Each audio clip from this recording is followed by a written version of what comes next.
Jack Dorsey is out of Twitter, and move over. Meta Square is changing its name to Block. So which is the better bet from here, Twitter or Square?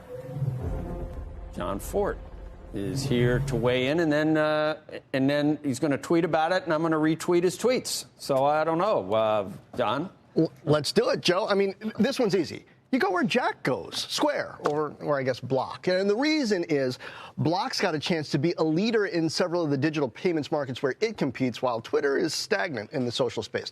I'll break down the chips off the new Block. There's the Square Small Business Transactions Unit and Cash App Consumer Transactions Unit, small business and then consumer, which together lifted net revenue 27% in the latest quarter. And for future growth, then you've got the innovative Bitcoin work, the pending Afterpay acquisition, and the title business for empowering musicians with digital transaction tools. The Square Block market cap is about $90 billion.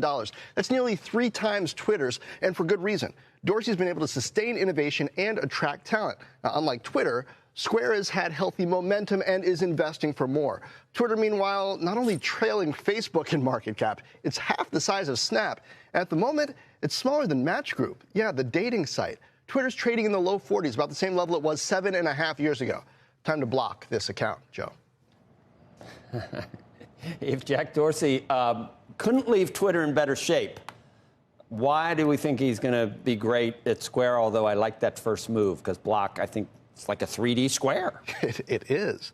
But, Joe, on the other hand, Twitter is the underdog here, and under new CEO Parag Agrawal, it could easily surprise a lot of people. Look, Twitter hit a 52-week low yesterday. It's not one of these stocks that's had an amazing pandemic run-up, trading at crazy valuation. Now, under Jack Dorsey, it's been slow to change, and to be blunt, the bar's low. If Agrawal can figure out how to consistently grow the user base or build better premium services for existing users, the stock could go higher from here. I'm especially excited about new chairman Brett Taylor, who was also named co-CEO of Salesforce this week.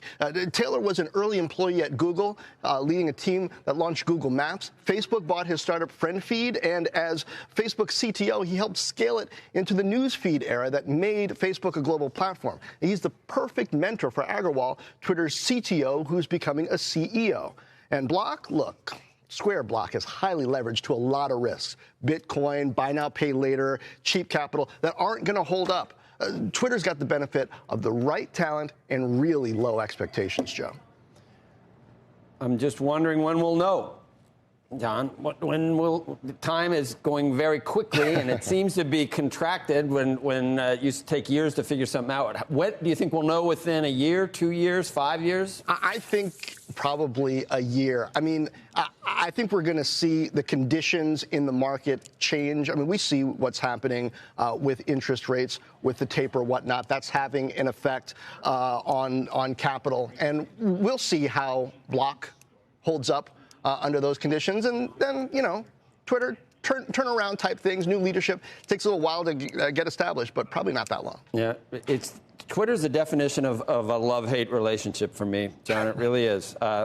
It really is, and it's equally balanced. There's things that I get from it that comments that are funny or something that gives me some material or information, and then something will come in from someone where it's just like, you are the worst human being in it. It attracts them all. It's the entire gamut. And then you question, why am I still in this relationship? Is it my fault? Is it something that I did? And it's like we need social media therapy.